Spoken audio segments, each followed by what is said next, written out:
orang-orang pintar. Banyak orang pintar, banyak orang cerdas, ya. Tetapi dia pasif ya, dia diam, tapi kalau disuruh ngerjakan sendiri dia pintar, cepat selesai dan hasilnya bagus ya. Termasuk juga yang memiliki kemampuan menggunakan search engine ya, artinya internet itu, search engine itu, jadi dia mencari-cari di internet dan cepat sekali menjawab. Jadi kecerdasan artifisial juga ya, kayak robot itu. Nah, begitu dia disuruh paparan, bicara nggak bisa. Nggak bisa. Nah, ini juga tidak bagus. Artinya kemampuan berkomunikasinya tidak bagus. Nah, kemampuan berkomunikasi inilah kita ukur dengan waktu memaparkan dan mempresentasikan idenya. Nah, kalau ide itu dibuat sendiri, mestinya bisa dipresentasikan dengan mudah. Kecuali kalau ide ini atau rancangan ini dibuat oleh orang lain, oleh pacarnya, oleh istrinya, oleh suaminya, oleh anaknya, oleh adiknya, kakaknya. Udah gelagapan nanti kalau presentasi itu. Saya yakin gelagapan. Karena bukan dari konsepnya sendiri. Yang seperti ini sudah kuno ya. Ini model-model pegawai-pegawai kuno yang istilahnya dulu itu kalau diklat itu menjahit no ya, bahasa Jawanya menjahit no. Materi ke orang lain itu udah kuno. Ini sekarang harus mampu tampil sendiri karena kalian nanti akan presentasi di hadapan penguji ya. Nah, penguji itu ada juga yang ketat ya. Ada satu, tapi tak tahu kalau yang Bondowoso ini apakah dari pejabat setempat atau dari perguruan tinggi. Kalau dari perguruan tinggi, dari UNER, ya, Brawijaya, ya, dari tempat pendidikan tinggi yang bagus-bagus, itu pertanyaannya kadang-kadang tajam-tajam ya. Contohnya begini, ketika kalian memilih judulnya kan dari isu yang ada, word-nya itu kan isu kan. Nah, itu ditanya oleh penguji itu evidence-nya, evidence piece-nya ya, artinya apa buktinya kejadian itu. Ketika kalian mengatakan rendahnya pengetahuan atau nilai matematika siswa SD pada materi bangun ruang misalnya, matematika bangun ruang. Apa buktinya? Jadi di sini tidak boleh mengarang ya, yang namanya isu itu actual, nyata dan benar terjadi. Jadi kalian harus punya data awal. Bukan data awalnya itu ketika kita pretest, kemudian diberikan metodologi, kemudian post-test, itu cara mengukur. Ya, mengukurnya itu kan tentu harus sama dong. Materi yang kita berikan di awal ya dengan materi di akhir harus sama. Orang yang diuji juga harus sama, baru bisa dibandingkan peningkatan pemahaman itu. Tapi kalau data awal untuk memilih isu ini, nah itu ditanya dan ada yang tidak bisa menjelaskan karena dia mengarang cerita itu. Ya, mengarang cerita itu. Jadi dia tidak punya data. Ya, mengatakan ada isu, terus isu itu tidak dilengkapi dengan data. Bawa belur itu, tapi terpaksa saya belani ya. Bagaimanapun juga itu bimbingan saya. Saya membela atau bukan membela dalam kepentingan saya secara pribadi, tidak. Untuk memberi kesempatan kepada peserta ini menambahkan data. Ya, saya bilang bahwa waktu yang tidak memadai, yang tidak mencukupi untuk mereka mengumpulkan data, tapi itu mereka rasakan, ya. Mereka amati dan mereka ketahui situasi muridnya seperti itu, nanti tinggal mencarikan data, saya minta datanya dilengkapi gitu saja. Tapi sekarang saya tidak ingin seperti itu. Ya jangan sampai ada pertanyaan seperti itu tidak bisa dijawab. Jadi kalian harus punya data. Nah itulah yang namanya evidence base ya. Jadi tempat pembuktian bahwa benar itu terjadi. Ya, nah kalau mampu menyampaikan, ya, menyampaikan pesan ya dengan baik, ya tidak seperti zaman saya dulu diklat itu. Mohon maaf ya teman-teman, banyak sekali menjahitkan. Tugas membaca cepat ya, diberi kita buku dari perpustakaannya diklat itu masing-masing, disuruh membaca cepat kemudian meresum. Ternyata teman-teman saya sudah selesai duluan, saya loh baca cepat dan kecepatan tinggi aja belum selesai. Teman saya sudah selesai, heran saya, kok iso ya. Padahal saya merasa kalau saya membaca jauh lebih cepat dari mereka kalau di kelas itu. Tapi kalau mereka sudah selesai, saya melakukan intelijen sendiri ya, self intelligence saya. Ternyata semua buku yang ada di perpustakaan itu sudah ada resumnya dan itu dijual gitu loh. Nah, Jahitno ikut buku gitu loh. Wadah, begitu disuruh maju dia presentasi tentang apa yang dibaca, gelagapan deh, belakang tak belum kutuk gitu. Itu kelihatan itu Jahitno itu di sana kelihatan. Kelihatan. Saya disuruh nerangkan jelas, resume saya sendiri, baca-baca sendiri kan gampang menjelaskan. Nah, begitu teman disuruh memaparkan di depan itu oleh oleh pengampunya, dia gelagapan dia, karena dia tidak pernah membaca isinya apa. Apalagi kalau boleh bertanya, ya boleh bertanya.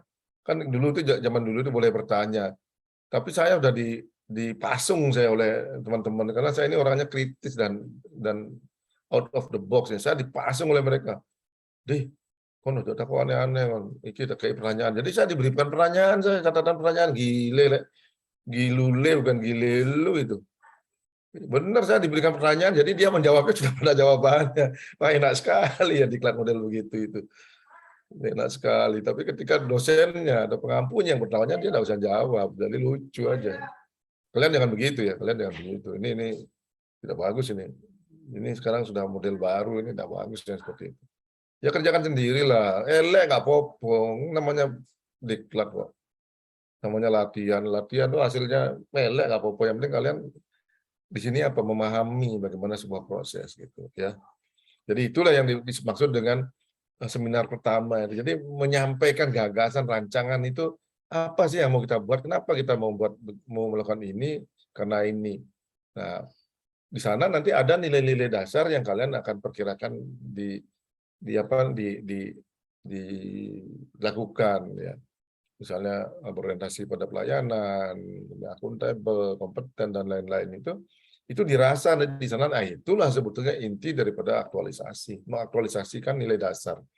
Kalau hasil dari kegiatan namanya jangka pendek hanya sebulan, sampai sebulan mungkin ya, di masa habituasi itu, nggak mungkin lah menghasilkan sesuatu yang luar biasa sekali, yang genuine nggak mungkin. Tapi yang penting kalian mengerti bagaimana sebuah proses berjalan, itu yang paling penting sebetulnya. Itu yang paling penting.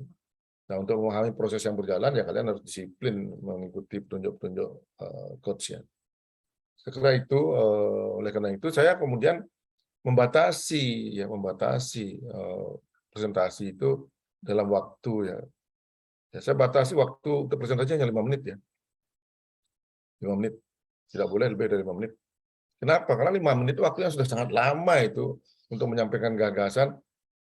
Berapa slide? Hanya 6 slide saja. Saya sudah berikan 6 slide saja, tidak boleh lebih. Apa saja? Sudah saya jelaskan juga. Slide pertama itu judul, gitu. Slide kedua itu latar belakang. Slide ketiga itu deskripsi organisasi atau gambaran organisasi. Slide keempat adalah proses penetapan isu, ya, dari validasi isu itu dari 5 ke 3, 3 ke 1. Kemudian slide kelima itu adalah penetapan judul. Jadi bagaimana kalian menetapkan judul itu. Ya, slide ke-6 tahapan selesai. Tidak ada kesimpulan. Karena ini masih tahap mengajukan gagasan proposal. Jadi hanya 6 slide itu. Kalau efektif menyampaikan dengan kemampuan berkomunikasi yang baik, hanya butuh waktu 5 menit, kurang 5 menit, bahkan ada yang 4 menit gitu ya. Jadi itu sangat efektif ya. Karena tidak perlu harus bicara panjang lebar ya di latar belakang, bicara panjang lebar tidak perlu. Latar belakang itu cukup dasar-dasar hukumnya kenapa melakukan kegiatan ini. Karena kenapa memilih judul ini, prosesnya mulai dari penetapan isu, prosesnya tidak usah dijelaskan di pendahuluan. Ya, tidak usah dijelaskan di latar belakang. Ya, itu nanti dijelaskan dari proses penetapan isu, proses penetapan judul. Tahu sudah mereka dari gagasan-gagasan kita kenapa kita milih judul ini, ya, seperti itu. Ya, itu sudah saya berikan kemarin seperti apa seharusnya membuatnya. Nah, sekarang tinggal mau menyampaikan. Jadi 5 menit ya dengan 6 slide. Nah, kemudian yang penting juga perlu diketahui, saya tidak akan mengurutkan urut kacang nomor absen itu enggak ya. Saya tidak akan urut kacang nomor absen, nanti saya mengambil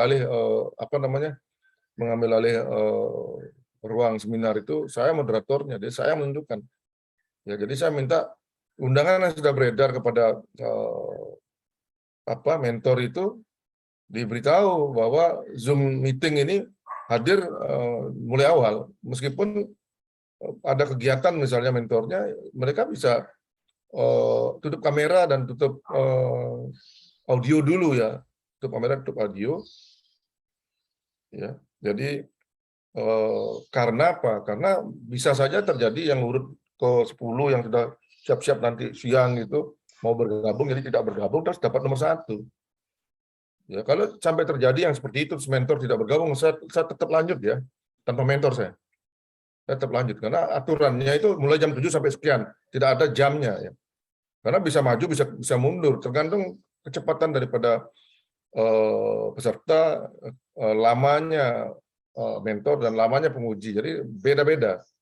Ya, kalau lancar-lancar cepat itu bisa selesai nggak sampai 15 menit satu orang itu. Ya, gitu. Jadi kalau mentornya tidak bergabung di jam di mana pesertanya sudah paparan, tanpa mentor saya lanjut ya, tanpa mentor. Itu sudah aturan saya tanpa mentor. Karena mentor diundang mulai jam sekian sampai jam sekian acaranya. Jadi, bukan berdasarkan urutan peserta itu, bukan ya. Kenapa sih saya mengambil alih dan melakukan kegiatan tidak menurut kacang? Saya ingin melatih kalian secara mental ya, semua siap nomor 1. Ya, semua siap nomor 1. Tidak ada yang deg-degannya itu di nomor urut 1, tidak ada itu. Ya. Kasihan nanti yang nomor urut 1 terus-terusan dia setiap saat dia harus nomor 1. Wah, belum pernah lihat ya opo gimana ini nanti. Nah, minimal sekarang semua sudah merasakan harus siap-siap nomor 1 dan siap-siap nomor terakhir ya. Jadi kalian sudah harus siap nomor 1, siap terakhir. Jadi saya tidak akan memilih yang nomor urut 1 itu daftar absen 1. Misalnya di sini Galih 01. Enggak, belum tentu. Saya short nanti keluar misalnya nomor 9, ya berarti Katibin yang keluar nomor 1. Ya seperti itu. Nah, kemudian setelah peserta ya 5 menit tampil, kemudian saya berikan kesempatan kepada kepada mentor ya. Mentor di sini tidak lagi menjelaskan latar belakangnya, pengalamannya, atau kesuksesannya, termasuk pacar-pacarnya ada berapa, istrinya berapa. Enggak ya. Enggak begitu. Mentor enggak usah cerita banyak-banyak. Mentor itu hanya testimoni bahwa ini sudah betul-betul pernah dikonsultasikan dan mentor setuju. Setuju dan mendukung judul ini karena alasan apa. Itu saja. Enggak usah bercerita, oh di sekolah kami ini Pak, ini sekolah percontohan, kami dapat hadiah ini, dapat adipura itu untuk kabupaten sih. Dapat hadiah ini, hadiah itu. Wah, udah diceritakanlah pengalamannya, mumpung banyak yang dengar. Enggak perlu itu. Ya, tak perlu itu. Karena kalian sudah menjelaskan selama pembimbingan, kenapa memilih judul itu. Kan sudah dijelaskan pada saya. Ya toh nanti penguji juga tahu, karena kalian menjelaskan bagaimana latar belakang, bagaimana proses penetapan isu, bagaimana proses penetapan judul, kan orang dengar nanti kenapa memilih judul itu. Jadi proses itu sudah didengar dan diikuti nanti dalam presentasi. Jadi mentor di sini sampaikan hanya pernyataan setuju dan dukungan saja, ya, tidak berlama-lama. Nah, penguji pun di sini bukan kaidah-kaidah akademis saja ya. Karena kaidah akademis itu bukan titik komanya, bukan. Kalau itu sih penulisan ilmiah itu kalian menjadi sarjana lagi, sarjana menulis ilmiah. Di sini penguji itu hanya ya melihat kelayakan untuk diteruskan. Ya. Layak nggak ini untuk diteruskan di masa habituasi? Kemudian akan bisa dilaksanakan nggak ini? Kemudian beberapa kaidah penulisan ilmiah ya tentu ada kata pengantar, ada daftar pustaka, ada daftar isi, ada lampiran. Mungkin ada hal-hal yang tertentu yang perlu ditambahkan atau dikoreksi oleh penguji karena kaitannya ini kan masih ujian proposal kan belum seminar akhir. Jadi agar layak dan bisa diteruskan tentu akan ada koreksi-koreksi gitu. Jadi tidak usah khawatir gitu. Ya. Walaupun sulit-sulit, saya yang membimbing kalian tentu saya bertanggung jawab terhadap bimbingan saya. Ya. Jadi penguji itu setelah itu selesai. Nah, selama masa seminar yang boleh buka kamera ya dengan audio itu hanya saya selaku moderator, kemudian penguji yang narasumber, terus mentor dan peserta saja, peserta yang presentasi. Yang lain baik mentornya, pesertanya yang lain, semua tutup kamera dan tutup audio. Kenapa? Supaya tidak bising dan tidak mengganggu seminar, karena gerakan-gerakan yang ada ketika itu buka kamera bisa mengganggu konsentrasi ya, bisa mengganggu konsentrasi.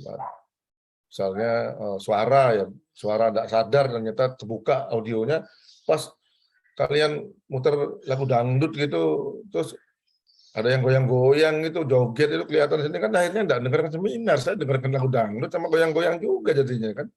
Nah ini hindari ya. Bisa aja terjadi gitu, kalian senangnya dangdut di Bondowoso misalnya, terus muter lagu dangdut, misalnya pas apa pas ya, Kandas misalnya, Kandas lagunya Kandas Evita Mala diputer, joget-joget, terus saya ikut mendengarkan, wah nggak sido seminar ini, sido joget ini. Ya, jadi betul-betul kamera di close ya, kamera di close dan audio di close ya, di mute. Nah, setelah peserta selesai, maka peserta saya beri kesempatan memberikan tanggapan ya, tanggapan kalau misalnya pihak pengujinya minta komunikasinya 2 orang, enggak apa-apa, 2 arah. Tapi kalau setelah selesai saya masih beri kesempatan, ada tanggapan apa enggak lagi. Kalau enggak ada, saya akan bilang, silakan closing statement. Nah, closing statement itu jangan kemudian ditutup kameranya selesai, bukan ya. Closing statement itu pernyataan menutup, seperti misalnya, terima kasih Pak, Bapak-Bapak dan Ibu para penguji, mentor dan coach selaku moderator. Demikian paparan kami, lebih kurangnya kami mohon maaf. Saya akhiri. Assalamualaikum warahmatullahi wabarakatuh. Nah itu statement menutup namanya ya. Jadi bukan saya bilang closing statement, jadi di close kameranya, ada yang seperti itu. Saya guyu arek ini nggak ngerti istilah closing statement. Closing statement, ya, statement itu pernyataan menutup. Ada yang begitu ngacir dia, langsung ditutup kameranya karena saking senengnya wis mari, seneng langsung ditutup ya. Ya. Jadi closing statement itu pernyataan menutup dulu, baru saya beritahu oke sudah selesai, silakan tutup kameranya dan audionya. Saya panggil peserta kedua, baru peserta kedua tampil dengan mentornya, membuka kamera, membuka audio, yang lain langsung tutup. Seperti itu seterusnya sampai ke 10 peserta. Begitu 10 peserta selesai, ya baru seluruh peserta membuka kembali kameranya. Ya, kenapa? Karena akan ada evaluasi umum, general evaluation dari penguji, ya, barangkali ada hal-hal yang penekanan-penekanan pada materi kalian semua untuk perbaikannya dan sebelum memasuki masa habituasi. Jadi itulah prosesnya. Jadi tidak lama itu, tidak lama. Ya, kalau ada yang bertanya, silakan bertanya. Kemudian apa yang perlu disiapkan? Ya, disiapkan. Yang perlu disiapkan pertama adalah fisik ya, fisik. Jadi kalian kalau sudah mau seminar itu kayak orang mau manten itu dipingit ya, dipingit. Jadi dipingit luluran gitu. Ya kalau konten luluran biar halus kulitnya karena mau disentuh oleh suaminya nanti, jadi begitu disentuh pipinya meleset tangannya, kenapa? Karena terlalu halus itu. Cicak pun yang memiliki kayak Spider-Man alat perekat itu begitu nempel di pipi langsung merosot itu karena lulurannya. Ya, jadi kalian luluran ya. Jadi dipingit itu maksudnya apa, Pak Mandi? Dipingit itu artinya jangan keluyuran kalau sudah mau seminar itu. Karena ada kejadian, ya peserta saya dari Malang, namanya wanita, itu dia ke Banyuwangi, pulang dia dianggap ini waktunya libur. Ternyata di Probolinggo dia kecelakaan. Terus saya ditelepon oleh Polresnya bahwa peserta didik kecelakaan dan agak parah, sehingga tidak bisa ikut seminar. Kayak gitulah ya. Maksud saya kenapa? Dipingit, pengertian dipingitnya seperti manten, kalian mau menjadi manten, seminar seperti manten. Jadi jangan dulu melakukan kegiatan-kegiatan yang tidak perlu keluar kota kemana-mana. Jaga fisiknya yang baik, ya. Dengan fisiknya yang baik, ya. Ya itu yang pertama, jaga fisik. Yang kedua ada jaga mental dan psikologisnya, ya. Begini, ini kan seminar pertama ini kan hanya proposal ya, menyampaikan konsep saja. Selama kalian pembimbingan dengan saya kan sudah saya koreksi, sudah saya babak belur kalian itu sudah dengan saya itu. Kalau kalian itu pedang, kalian itu sudah dipukuli, dibakar, sudah hampir jadi itu, hampir jadi, tinggal digosok saja nanti ya. Nah itu secara psikis sebetulnya kalian harus sudah siap. Nah untuk itu dijaga psikologisnya ya, jangan ada masalah selama berkegiatan seminar. Jangan punya masalah di luar sehingga terganggu pikirannya dan menyebabkan terganggu juga perasaannya pada saat mau seminar. Itu jaga ya. Yang kedua. Yang ketiga adalah menjaga alat vital. Kok bingung alat vital? Kok alat vital? Alat yang vital untuk kegiatan seminar nanti itu. Nah, itu. Ya. Lain artinya ya. Alat vital nggak ada. Soalnya saya pernah membaca pump of faith di kepolisiannya, pump of faith, pengamanan objek vital. Jadi sesuatu yang vital. Nah, di sini apa yang dimaksudkan alat vital, alat yang vital? Ya. Itu kan istilah saja, cara kita menarasikan saja. Alat yang vital di sini adalah satu, kalau kalian menggunakan komputer, ya, komputer personal komputer PC, ya, yakinkan bahwa personal komputer itu kalau misalnya listriknya mati, dia tidak ikut mati, dia memiliki UPS ya, penyimpan tenaga, penyimpan apa namanya power. Kalau kalian menggunakan laptop, usahakan laptop kalian juga begitu. Ketika lampu mati tidak langsung meninggal dunia, ikut meninggal dunia bersama-sama lampu listrik matinya. Ya jangan. Ya pakai laptop yang masih bisa menyimpan power di baterainya. Kalau laptop kalian laptop yang ikut meninggal dunia ketika listrik mati itu, wah ini sudah betul-betul lem biru ini. Tahu lem biru ya? Lempar buang beli yang baru. Itu lem biru, itu lempar buang beli yang baru. Atau kalau eman lempar buang beli baru, tidak punya modal masih CPNS, bayaran nggak cukup makan sebulan misalnya. Itu minimal kalian datangi mertua lah, datangi pacar, datangi suami atau teman-teman lah, teman-teman kuliah, pinjam dulu lah laptopnya teman yang bisa menyimpan power ya, itu penting itu.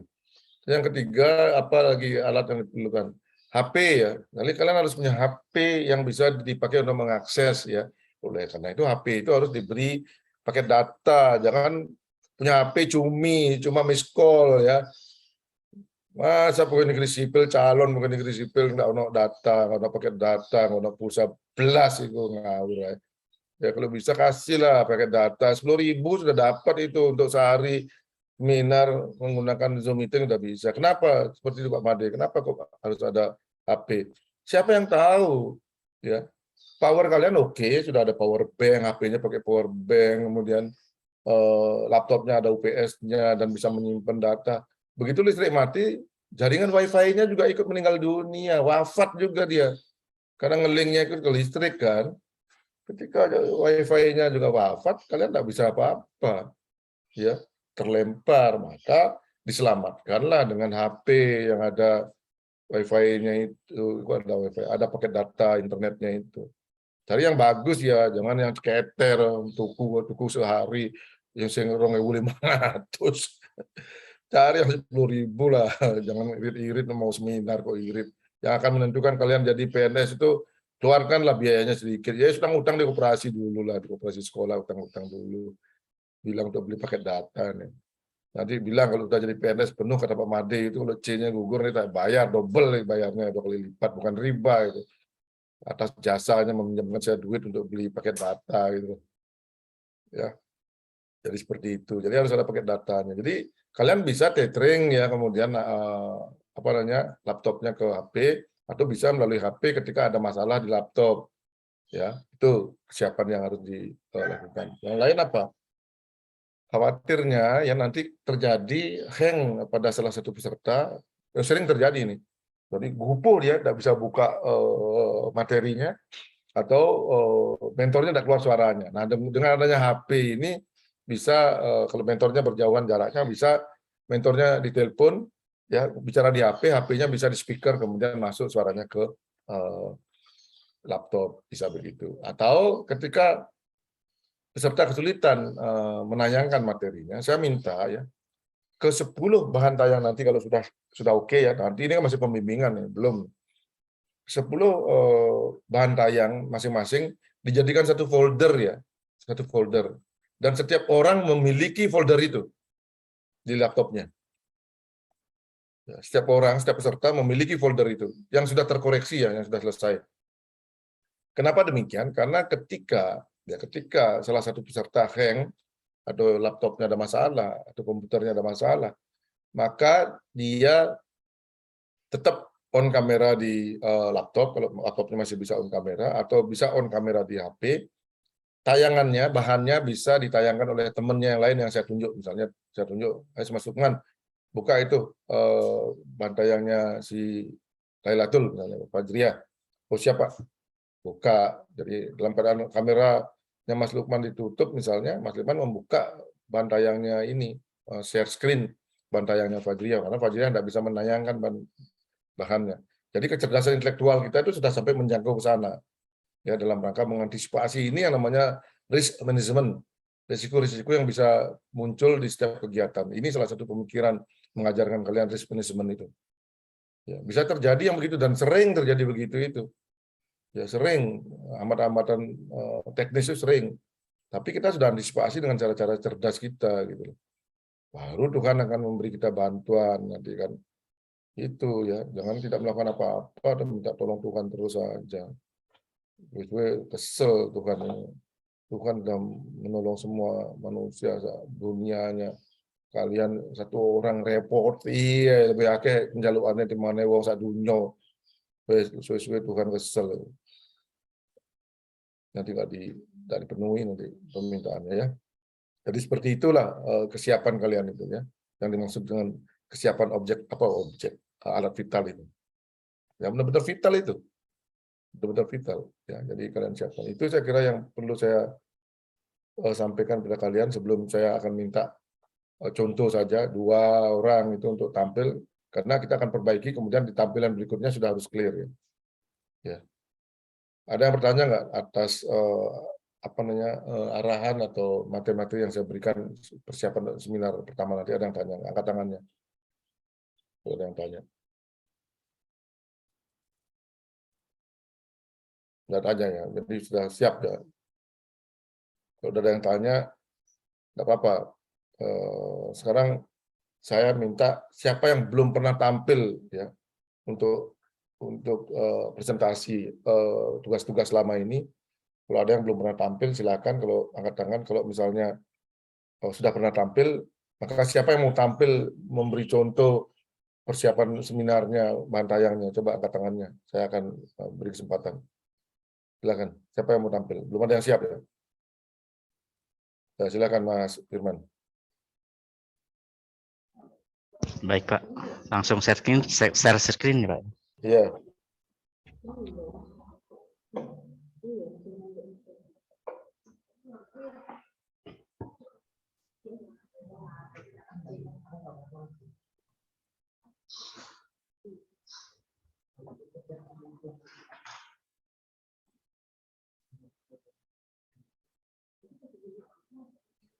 Baik, Assalamualaikum warahmatullahi wabarakatuh. Waalaikumsalam warahmatullahi wabarakatuh. Perkenalkan, nama saya Firman Nuresyadi. Saya berasal dari Satuan Kerja UPTD SPF SDN Ramban Kulon 1. Di sini saya akan memaparkan rancangan aktualisasi saya, yaitu peningkatan hasil belajar matematika, materi operasi hitung penjumlahan dan pengurangan bilangan bulat melalui penggunaan media video animasi dan papan garis bilangan dibantu Ultraman atau Paris Bimen pada siswa kelas 6 UPTD SPF SD Negeri Ramban Kulon 1, Kecamatan Cermai, Kabupaten Bondowoso. Latar belakang. Pada latar belakang, di sini saya mengangkat yang pertama, Undang-Undang Nomor 5 Tahun 2014 mengenai aparatur sipil negara, yaitu terkait dengan kedudukan dan peran aparatur sipil negara. Yang kedua, Peraturan LAN RI Nomor 20 Tahun 2021, di mana seorang CASN akan diangkat menjadi ASN atau menjadi ASN itu melalui proses pelatihan dan pendidikan dasar yang di core ICU-nya yaitu dengan nilai-nilai berakhlak. Lalu ada Undang-Undang Nomor 20 Tahun 2003 tentang Sistem Pendidikan Nasional, di mana Sistem Pendidikan Nasional itu menjunjung tinggi nilai-nilai Pancasila dan Undang-Undang Dasar serta beradaptasi terhadap perubahan zaman. Yang kedua, dalam latar belakang saya menjelaskan tentang seringnya guru yang tidak menggunakan media pembelajaran yang menarik, sehingga mengakibatkan siswa kesulitan dalam memahami konsep hitung bilangan bulat. Lalu ada pula siswa yang kurang berminat karena pelajaran matematika. Sehingga fokus penelitian di sini adalah hasil belajar siswa pada mapel matematika itu harus meningkat. Gambaran organisasi. UPTD SCF SDN Ramban Kulon 2 bertempat di Jalan Raya Cermai nomor 9 Desa Ramban Kulon, Kecamatan Cermai. Untuk visinya yaitu terwujudnya peserta didik yang beriman, terampil, mandiri, berprestasi, disiplin, dan berbudi luhur. Di dalam setiap indikator visi itu dijabarkan melalui misi yang ada di bawahnya. Slide berikutnya yang mengenai identifikasi, validasi, dan penetapan isu. Identifikasi isu. Yang pertama, masih terdapat siswa yang mencoret-coret bangku atau vandalisme. 2, sekolah belum memiliki jamban. 3, hasil belajar siswa kelas 6 pada mata pelajaran matematika, materi operasi hitung, penjumlahan, dan pengurangan bilangan bulat rendah. Keempat, adanya polusi udara karena berdekatan dengan kandang sapi milik warga. Yang kelima, terdapat siswa yang kesulitan transportasi ke sekolah akibat imbas dari regrouping sekolah. Dari identifikasi isu itu kemudian divalidasi menggunakan teknik analisis APKL, sehingga dihasilkan yang mendapatkan poin 13 atau peringkat 5, yaitu masih terdapat siswa yang mencoret-coret bangku. Poin 14, sekolah belum memiliki jamban, dan poin tertinggi didapatkan oleh hasil belajar siswa kelas 6 pada mata pelajaran matematika, itu yang rendah nilainya. Setelah dengan menggunakan metode APKL, ini ditapis menjadi 3, lalu kita kemudian dianalisis lagi dengan menggunakan metode USG atau untuk mengetahui atau mencari isu yang dominan, di mana setelah hasil USG yaitu hasil belajar siswa kelas 6 pada mata pelajaran matematika, materi operasi hitung, penjumlahan, dan pengurangan bilangan bulat rendah. Nah, dari hasil USG inilah penetapan isunya yaitu hasil belajar siswa. Slide berikutnya yaitu penyebab, dampak, gagasan, pemecahan isu, dan penetapan judul rancangan aktualisasi. Dari isu yang sudah diangkat, kita mencari penyebabnya, yaitu penyebabnya yang paling utama adalah guru tidak menggunakan media pembelajaran matematika yang menarik. Sehingga akan dampaknya yaitu hasil ulangan harian siswa kelas 6 pada mata pelajaran matematika, materi bilangan bulat rendah. Dari penyebab dan dampak, kita membuat gagasan pemecahan isu, yaitu gagasan pemecahan isunya adalah penggunaan media pembelajaran berupa video animasi serta penggunaan media papan garis bilangan dibantu Ultraman. Lalu dari gagasan pemecahan isu, itu kita menetapkan judul, di mana judulnya seperti yang sudah disampaikan pada slide pertama, yaitu peningkatan hasil belajar matematika, materi operasi hitung, penjumlahan, dan pengurangan bilangan bulat melalui penggunaan media video animasi dan papan garis bilangan dibantu Ultraman atau Paristimen pada siswa kelas 6 UPTD SPF SD Negeri Ramban Kulon 1, Kecamatan Cermai. Slide ke-6 yaitu tahapan kegiatan, indikator capaian, timeline, nilai dasar PNS, stakeholder, dan hambatan beserta cara mengatasinya. Pada tahapan pertama, tahapan kegiatan pertama yaitu perencanaan berupa konsultasi dengan coach, itu timelinenya berada pada Agustus minggu kedua. Nilai dasarnya yang dapat diaktualisasikan adalah akuntabel, kompeten, harmonis, kolaboratif. Lalu stakeholdernya peserta latsar dan coach. Hambatan yang kemungkinan terjadi yaitu jadwal coach padat. Cara mengatasinya adalah memanfaatkan waktu sinkronus ketika coaching. Lalu tahapan kedua adalah pengorganisasian, yaitu pada Agustus minggu kedua juga. Nilainya akuntabel, kompeten, harmonis, dan kolaboratif. Di sini pengorganisasian adalah berkoordinasi dengan mentor. Hambatannya adalah mentor sering rapat, sehingga konsultasi solusi atau pemecahannya adalah konsultasi melalui via WA. Yang ketiga adalah persiapan. Persiapan di sini menyiapkan bahan ajar atau perangkat pembelajaran serta media pembelajaran yang akan digunakan. Yaitu pada Agustus minggu ketiga, nilai dasarnya akuntabel, kompeten, adaptif, stakeholdernya peserta latsar, mentor, dan guru.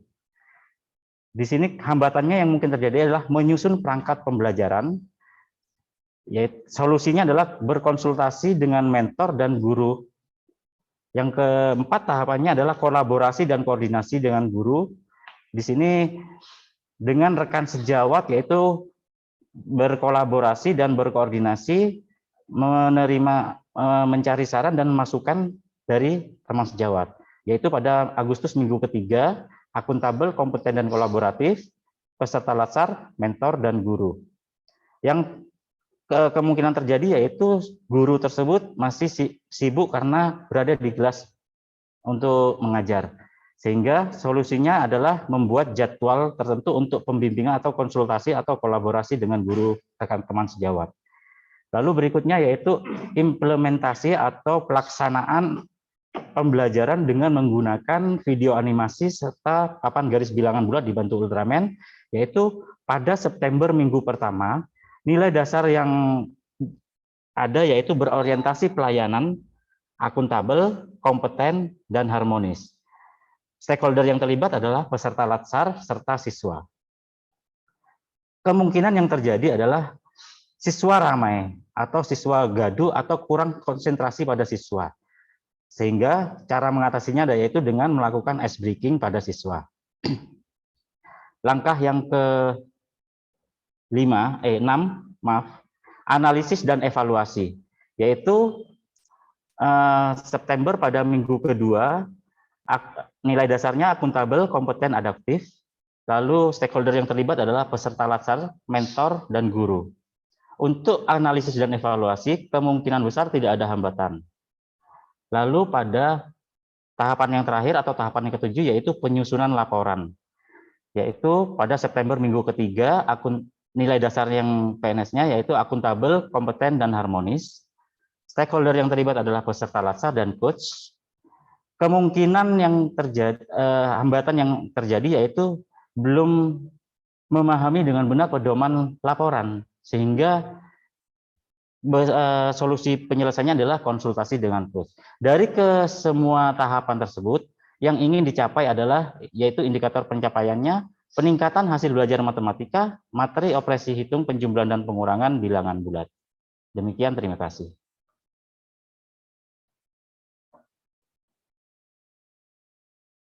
Sudah, Pak. Ditutup ya. Enggak, Pak.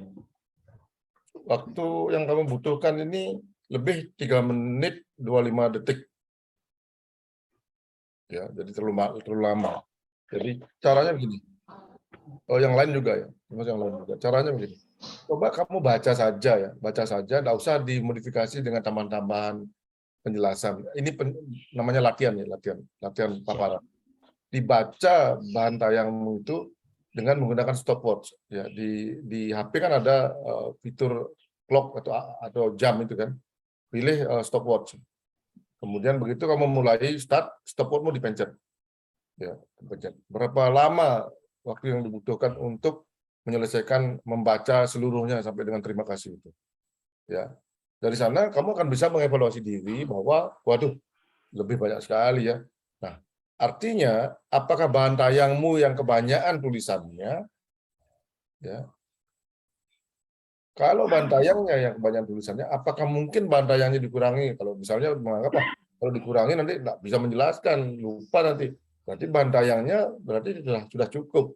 Tetapi ada yang perlu dibaca dan ada yang tidak perlu dibaca. Gitu loh. Nah, mulai lagi latihan membaca, tapi tidak semua dibaca. Jadi ada penekanan-penekanan yang tidak perlu dibaca. Jadi belum dengan menambahkan ya. Ini kan tadi kan ada modifikasi dengan menambahkan penjelasan-penjelasan di luar yang dibaca. Kalau misalnya jumlah waktu yang dibutuhkan untuk membaca bahan tayang sudah mengabaikan beberapa bahan yang tidak perlu dibaca cukup waktunya, maka baru dicoba ya dengan bahasa cara presentasi tidak membaca. Kalau memang cukup juga waktunya kurang 5 menit, baru pakai timer ya, pilih timer. Timer pilih, kemudian presentasi. Nah, kalau timer belum berbunyi, berarti kurang 5 menit. Ini dari sisi cara belajar paparan menggunakan waktu. Ya. Itu yang pertama. Yang kedua, latar belakang pengulangan ya. Udah tak bilang jangan di latar belakang itu menulis metodologi pemilihannya, kenapa alasannya, terus bagaimana isunya, jangan. Itu pengulangan, nanti akan dibahas lagi itu di dalam penetapan isu, dibahas dalam penetapan judul, sehingga itu yang menyebabkan waktu lama tadi di pendahuluan Di latar belakang aja 1 menit lebih, 1,5 menit lebih itu. Ya, Siap. di sana lama sekali. Padahal latar belakang itu cukup menjelaskan kenapa melakukan kegiatan ini. Jadi hukum-hukumnya aja, dasar hukumnya saja. Tidak perlu menjelaskan latar belakang pemilihan judulnya, isunya. Itu akan ada bergulir nanti di di slide-slide berikutnya. Jadi tidak ada pengulangan dalam penjelasannya. Ya. Itu. Terus yang ketiga adalah deskripsi organisasi. Itu kalau bisa gambar tempat depan sekolah minimal ada sehingga tahu sekolahnya di mana, seperti apa sih sekolahnya, terus alamatnya di mana, ya mungkin ada nomenklatur sekolah itu kan ada kelihatan di foto dari depan dari jalan kan kelihatan nomenklatur sekolahnya dengan gedung sekolahnya, apakah sekolahnya atapnya ilalang, apa atapnya seng, apa atapnya genteng atau beton bertulang itu kan saya bisa membayangkan nanti oh ini di kampung, oh ini di kota. Oh, ini bagus, ini sederhana kan bisa saya lihat nanti. Kemudian apalagi yang paling penting dalam gambaran organisasi itu strukturnya, ya struktur organisasinya ditampilkan untuk menunjukkan kalian tuh pada posisi di mana dalam struktur organisasi itu kalian di mana. Ya apa kalian wakilnya kepala sekolah atau kepala TU-nya atau apanya walaupun CPNS mungkin aja ditarik oleh pimpinannya bantu-bantu di sana. Atau guru pengajar kelas 3 itu kelihatan di sana strukturnya itu kelihatan berada di mana posisinya. Nah, baru kemudian dalam gambaran organisasi ditampilkan tugas pokok dan fungsinya sebagai guru di titik di mana kalian ditempatkan itu apa tugas kalian itu apa gitu. Nyambung dan nanti dengan judul ini gitu loh. Ya ada tugas pokok dan fungsinya, tupoksinya jelaskan. Sebagai guru kelas itu jelaskan apa tugas pokok dan fungsinya. Benar nggak tugas pokok dan fungsinya hanya mengajar matematika? Kalau hanya mengajar matematika, kenapa harus menampilkan isu bahwa belum punya jamban apa kan gitu? Ya toh, kalau sebagai guru pendidik misalnya yang peduli dengan lingkungan, jadi tugasnya juga ada tugasnya dalam hal menjaga kebersihan lingkungan, mendidik anak dari sisi disiplin lain-lain selain mengajar matematika, maka boleh isunya itu menampilkan isu-isu di luar tugas pokoknya boleh di luar tugas pokok di luar mengajar matematikanya boleh karena memang tugas pokoknya salah satunya ada tugasnya terkait dengan jamban itu. Kalau enggak masa guru nanti mengambil alih tugasnya kepala sekolah untuk mengadakan jamban kan tidak mungkin. Kalau saya bilang, ya udah yang tidak ada jambannya aja dijadikan judul biar dibuatkan jamban. Apa bisa diselesaikan isu ini dalam masa habituasi kan enggak. Jadi itu loh maksudnya. Kalau memang tidak, maka isu ini diganti ya. Isunya diganti. Jangan isu yang tidak terkait dengan tugas pokok dan fungsi sebagai guru. Ya itu kan tugas pokok struktural itu nanti itu. Ya toh? Struktural organisasi, bukan tugas fungsional. Fungsional ini bukan melakukan tugas pembangunan.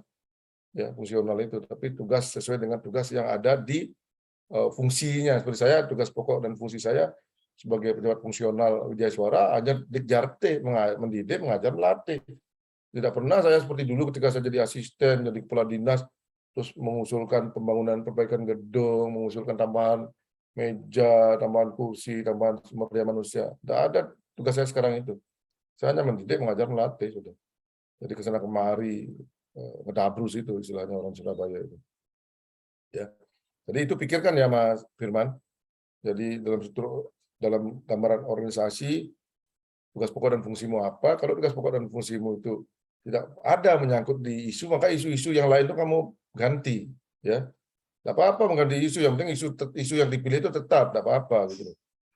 Ya, supaya tidak ada pertanyaan dari penguji kok kamu isunya isu yang bukan tugasmu gitu kan. Walaupun nyata dan ada di sana tapi tidak ada kaitannya dengan tugasmu jangan gitu. Gitu. Yang lain tadi di dalam gambaran organisasi kalau ada visi dan misi ya, visinya satu aja, memang visi itu satu, misinya pilih yang ada terkait dengan sekolah ya. Kan misinya misi kabupaten misalnya kan. Ya. Apa sekolah punya visi misi, kalau sekolah punya visi misi sendiri ya enggak apa-apa, visi sekolah dan misi sekolah yang ada kaitannya dengan tugasmu. Jadi jangan semua misinya diambil. Ya, jadi gambaran organisasi itu yang diisi. Jadi struktur, foto, tupoksi ya, kemudian visi misi itu aja. Cukup kok. Nanti saya berikan contoh tampilannya peserta lain. Ya. Kemudian tampilan dari sequence-nya tahapan itu boleh saja begitu, tapi sulit mengikuti karena terlalu kecil dan jelimet tanpa legenda bahwa mana yang mana yang kendala, mana yang cara mengatasi kendala, kan tidak dipilah-pilah. Tapi kalau diberi simbol-simbol mungkin lebih mudah. Nanti saya beri contohnya yang lain. Ya, saya kira itu saja dari tanggapan dari saya, termasuk yang lainnya juga. Ada yang siap lagi nggak? 2 orang aja cukup. Nanti setelah ini saya beri contoh yang ada. Contoh saya berikan dari yang paling mudah lah, contoh dari golongan 2 saya beri nanti. Ya, biar kalian tidak pusing-pusing mikir. Ada lagi nggak yang mau tampil? Belum siap kayaknya ini orang-orang peserta. Yang lain belum siap, Pak. Nah, iya seru aku siapnya Pak Imanto. Yos, kalau gitu kalau tidak siap nih saya berikan contoh aja ya. Berikan contoh aja. Saya share bagaimana menampilkan bahan tayang.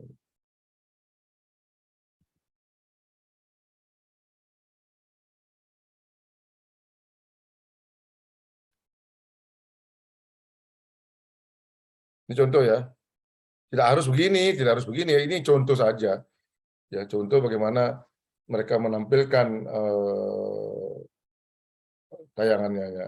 Judulnya rancangan aktualisasi ya. Jadi di sini judulnya rancangan aktualisasi. Ini judul bahan tayangnya maksudnya ya, bukan judul rancangannya. Judul bahan tayangnya rancangan aktualisasi. Kalau yang seminar kedua capaian aktualisasi, ini rancangan. Supaya penguji tahu ini masih rancangan. Nah, ini peningkatan pengetahuan WUS Panitia Usaha Subur tentang deteksi dini kanker serviks dengan pemanfaatan media video di lingkup RSUD Campur Darat. Ini simbolnya BPSDM Jawa Timur, simbolnya pemerintah Jawa Timur, ini simbolnya pemerintah Tulungagung, karena ini peserta dari Tulungagung. Ini namanya, ini coach, mentor, penguji ya. Pengujinya namanya Dr. Gitadi. Ya, ini halaman pertama yang saya bilang halaman judul seperti ini, tampilannya boleh tidak seperti ini. Ini referensi saja. Referensi itu boleh iya, boleh tidak ya. Jadi tidak harus kalian ambil seperti ini persis, enggak ya. Ya. Kemudian slide kedua. Ya. Slide kedua ini saya sudah tegur, saya tidak mau menggunakan semacam animate per order ini, enggak ya. Langsung klik, langsung semuanya muncul, karena bahayanya kalau diminta ke depan itu akan mengulang beberapa kali klik. Jadi ini contoh yang saya tegur supaya satu slide satu klik. Ya, ini kan beberapa kali klik dia. Nah, berapa kali klik nih? 1, 2, 3, 4, 5, 6, 7 kali klik. Ya. Jadi ini latar belakangnya adalah undang-undang ya tentang kanker serviks, karena dia mengambil kanker serviks. Ya. Jadi itu yang disampaikan kenapa dia memilih judul ini. Jadi bukan menjelaskan tentang isunya ya, isunya nanti ya. Jelas ya. Ini. Kemudian latar belakang sudah. Kemudian ini apa namanya? Gambaran organisasi. Masih ada lagi. Ya, masih ada lagi informasi tentang capaian deteksi dini IVA dan pap smear yang rendah di Tulungagung ini. Ini data-data latar belakangnya. Ya, ini sekarang gambaran organisasinya ya. Apa saja, atau deskripsi atau gambaran sama aja. Ya, ini foto. Ya, foto tempat bekerjanya ya. Di Jalan Kanigoro nomor 13, namanya RSUD Campur Darat. Ya, ini loh, ini RSUD Dr. Karnen. Ya. Nah, kemudian dia menjelaskan tentang visi misi. Ya. Kemudian dia memberikan struktur organisasi dan dia berikan tempatnya dia ini loh. Unit di sini dia bekerja, ini berwarna ini mestinya dia. Karena di sana berwarna mungkin. Nah, itu loh. Oh, di sini sih instalasi rawat jalan dia. Rawat jalan dia. Nah, apa tugas pokoknya? Ini loh tugas pokok dan fungsinya. Ya. Nah, seperti itu. Ya. Kalau ini kan karena dia pakai order, jadi dia bisa menutupi strukturnya. Kalau bisa, jangan pakai order, jangan menutupi strukturnya. Jadi dikasih di kanan aja, tulisannya lebih kecil. Ya, ini gambaran organisasinya. Keren-keren loh, bimbingan saya itu ininya bahan tayangnya. Dulu ada guru ya dari Sidoarjo, nggak bisa komputer, nggak bisa membuat dari di Sidoarjo, tapi daerah nyempit gitu. Dan dia waktu masih jadi guru-guru awal kan orang kampung itu mungkin ya, di ilo-ilono konconya dia menjadi rendah diri dia di sana di Sidoarjo itu. Begitu kena saya, bimbingan saya selatih dia membuat bahan tayang keren gitu dan bagus, dan lulus dengan nilai yang juga baik, dan akhirnya dia sekarang pada saat itu sebelum selesai pendidikan di sekolah itu dia jadi jujugan karena tidak ada yang dari tidak bisa menjadi bisa belajar, itu dia jadi jujugan. Kemudian banyak yang belajar ke dia bagaimana membuat bahan tayang, bagaimana membuat smart art, template bahan tayang, dan sampai nangis-nangis itu dia presentasi di hadapan saya itu berterima kasih. Sekarang dia percaya diri dan terpakai gitu loh di sekolahnya. Karena dia memang betul-betul mau melakukan dengan baik gitu loh. Ya benar, serius nih, ini guru juga di Sidoarjo. Ya. Lanjut gambaran organisasi, ini kemudian penetapan isu ya. Ini penetapan isu, ini isu yang analisa teknik APKL-nya. Nah, begini saja. Ya, ada 5 isu ya dengan nilai tertingginya 19 ya. Kemudian ada nilai 17 dan nilai 16. Ini yang diambil 3 isu tertinggi ini kemudian menjadi ditapis. Ini tapisan dengan analisa APKL, kemudian menghasilkan 3 ya. Nah, menghasilkan 3. Ya, dari 3 isu ini ya, 3 isu ini ditapis lagi ya dengan teknik USG ya. Ini ya, analisa dengan teknik USG menghasilkan 1 isu dengan nilai 14. WUS ini wanita usia subur. Itu ada di deskripsi judul ya, apa itu WUS, apa maksudnya. Ya, lingkup bahasannya pun yang diberi pretest post test itu yang diuji itu hanya yang datang berobat ke sana saja, bukan masyarakat luar ya. Itu namanya lingkup bahasan. Nah, ini isu terpilih ya. Rendahnya pengetahuan WUS tentang deteksi dini kanker cervix. Ya. Ini yang namanya penetapan isu. Jadi sederhana sekali ya, tidak usah bertele-tele, tidak usah terlalu ribet ya. Sederhana, kemudian kombinasi dan komposisi ruang yang dipakai dalam slide itu juga menarik gitu ya. Kemudian setelah penetapan isu, dapat isu terpilih, maka lanjut penetapan judul. Ya, penetapan judul. Apa? Mulai dari isu terpilih. Isu terpilih turun di air. Isu terpilih, kalau dari isu terpilih ada penyebab utama isu. Ya, penyebab utama isu kurangnya akses informasi yang menarik tentang kanker cervix. Jadi diberi gambar-gambarnya biar menarik. Tadi kamu Firman itu hanya tulisan aja wis bek tulisannya itu kalau seni ini jelas ya. Ya tulisan tok sini. Namanya PowerPoint ini power itu kekuatan, point itu titik. Enggak usah banyak kata. Seperti mau ke toilet enggak ada. Kalau mau ke toilet belok, kalau sudah kebelet cepat lari menuju ke depan, kemudian belok ke kiri terus ke kanan, enggak ada. Belum-belum gambarnya gambar tulisan toilet, terus gambarnya gambar simbol orang laki, simbol orang perempuan, terus tanda panah kiri kanan, terus begitu sampai ada gambar laki di mana, perempuan di mana. Saya pernah salah masuk di tempat perempuan, saya karena buru-buru. Begitu saya keluar saya ditegur, loh Pak ini untuk perempuan Pak. Saya bilang ya punya saya juga untuk perempuan, bukan untuk laki-laki. Saya bilang gitu. Guyu orangnya. Loh iya punya saya ini untuk perempuan, bukan untuk laki-laki. Saya bilang masa punya saya untuk laki-laki. Saya bilang gitu.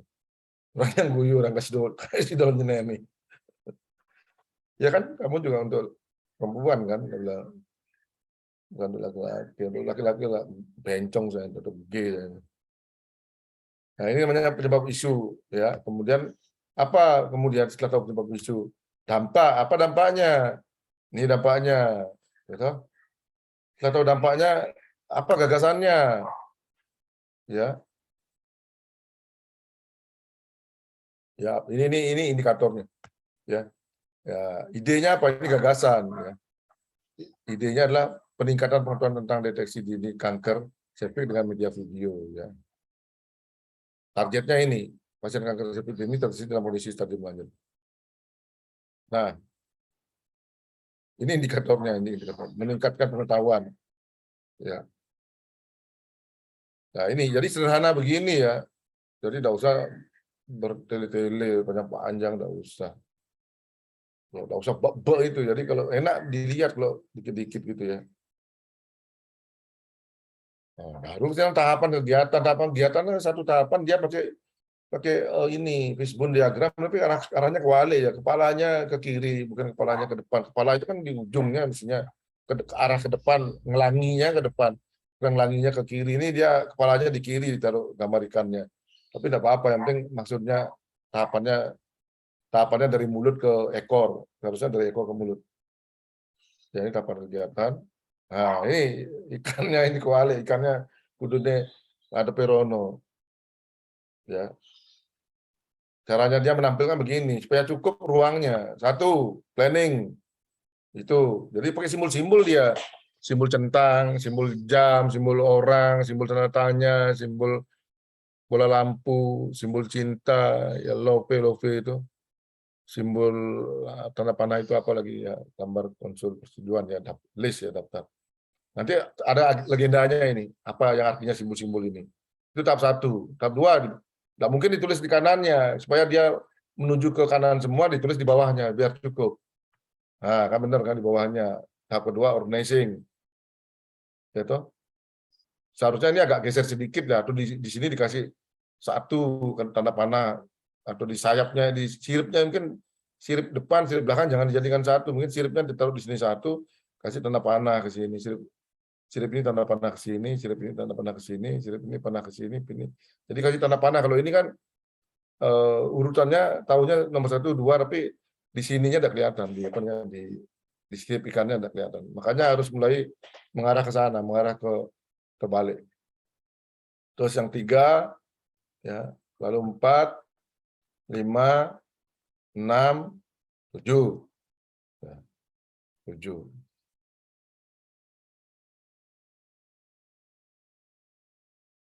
Nah, tanda ini artinya tanda capaian ini, output ini, ya, outputnya itu. Yang tanda panah-panah ini. Lembar konsultasi, lembar konsul materi video, penyuluhan ini anunya, apa namanya?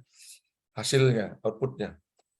Ya. Nah, bagaimana dengan indikator apa namanya, simbol ini artinya apa? Mungkin ada begitu, cari ya. Klik. Nah, ini capaiannya, meningkatnya pengetahuan luas tentang deteksi dini kanker serviks diukur dengan kuesioner pre dan post test. Nah, indikatornya ada mestinya. Klik. Hilang dia. Ini yang belum ya. Saya ulangi lagi. Nah, ini yang susah nih kalau sudah begini. Ya. Mestinya ada di sini ya. Mestinya ada. Dia kurang dia. Ada nggak? Mestinya dibuatkan di sini ya, sedikit di sini, atau ini dikecil-kecil lagi masih bisa. Di sini dibuatkan legendanya. Apa artinya cawang, apa artinya jam, apa artinya kamar orang, cinta-cinta ini, lope-lope ini. Terus bola lampu. Ini artinya rincian kegiatan. Ya. Ini artinya waktu, ya, timeline. Ini artinya stakeholder, ya. Ini artinya nilai dasar. Ini artinya output. Ini hasilnya solusi. Ini artinya kendala, ya. Ini kendala, ini solusi, ya. Seperti itu. Jadi ini contoh saja, ya. Contoh saja. Ya, saya kira itu cukup lah.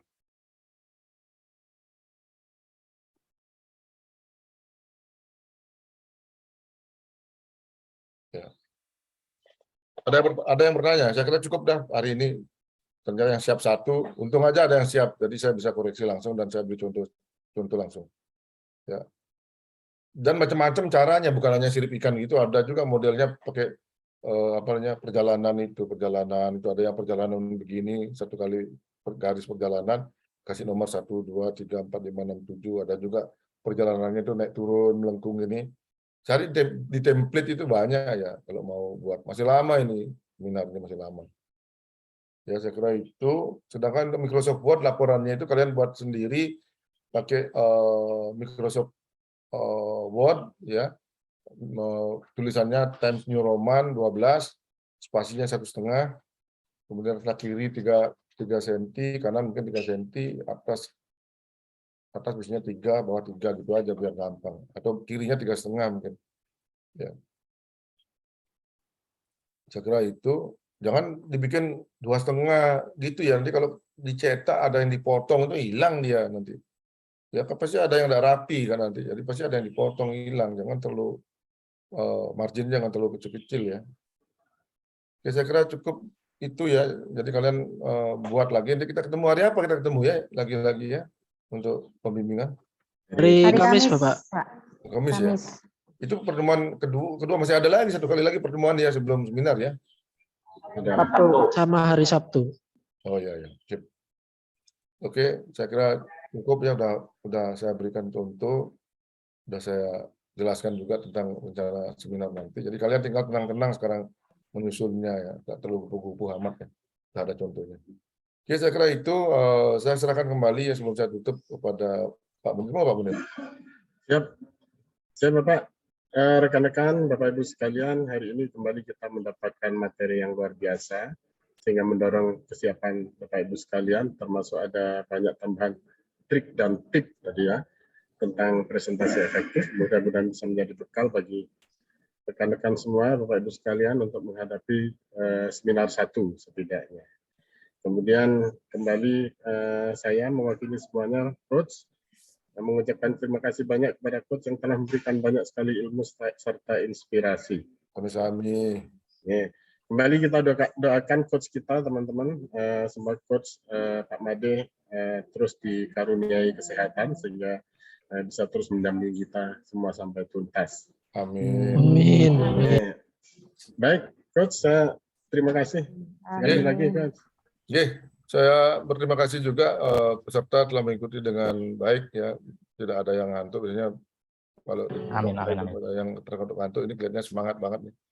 On fire istilahnya, on fire nih. Jadi, on fire, semangat karena sudah mau seminar ya. Jadi saya kira itu dari saya, mohon maaf barangkali ada tutur kata yang kurang berkenan ya.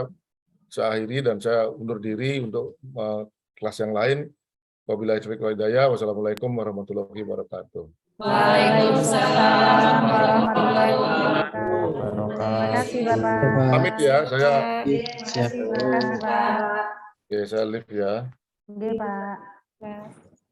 Baik, Bapak Ibu sekalian, 1 menit dari saya ya. Mas Agung, tolong nanti dikoordinasikan sama Mas Dalit ya. Kelihatannya untuk kelompok 1 ini itu berbeda dengan kelompok yang lain. Ya. Karena biasanya yang sudah biasa berlangsung untuk kelompok yang lain, pada saat pelaksanaan seminar 1 semuanya berkumpul di Hubud. Kan gitu ya. Kemudian kita sediakan 1 ruangan. Di dalamnya itu ada presenternya yang presentasi, kemudian ada mentor plus 1 tambahan laptop cadangan. Biasanya seperti itu. Sehingga pada setiap jeda pergantian pemain itu memang ada ini jeda waktu yang kemarin kalau ke Pak Made mungkin akan kelamaan.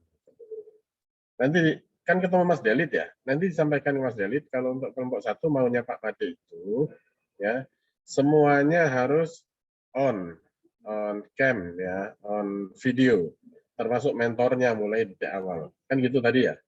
Iya, Berarti kan dibutuhkan berapa itu? Banyak berarti ya. 20 berarti ya.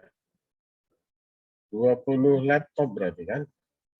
Kalau berbarengan on semua sama mentor kan jadi 20.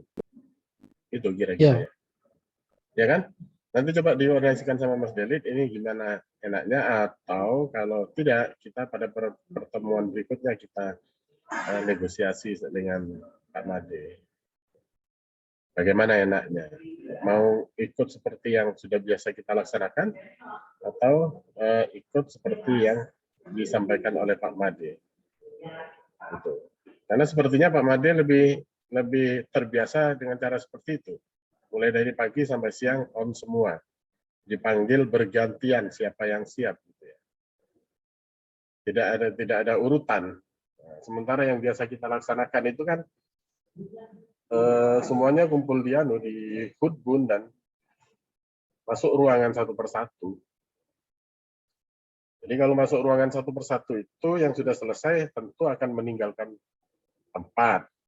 Kemudian mereka tidak akan mengikuti sesi akhir. Nanti kan menurut Pak Made tadi ada sesi untuk evaluasi bersama. Ya, ada closing statement dari penguji, kemudian ada evaluasi juga dari coach-nya. Itu ya, terutama kepada Mas Lukman ya. Coba dinegosiasi sama Mas Dalit Iya, Pak. maunya coach-nya seperti itu gitu ya. Iya, Pak. Betul. Siap. Ya, oke. Oke, teman-teman sekalian, Bapak Ibu. Sekarang waktunya untuk LMS ya. Iya, Pak. Evaluasi LMS. Oke. Ya, silakan dimanfaatkan waktunya sebaik mungkin. Dari saya mohon maaf bila ada kekurangan ya. Saya masih ada di BKPSDM. Kalau saya tidak dipanggil pimpinan, mungkin saya merapat juga ke Ubud. Terima kasih ya Bapak Ibu sekalian, teman-teman. Saya tutup ya. Terima kasih, Pak. Terima kasih. Assalamualaikum warahmatullahi wabarakatuh. Waalaikumsalam warahmatullahi wabarakatuh. Aduh.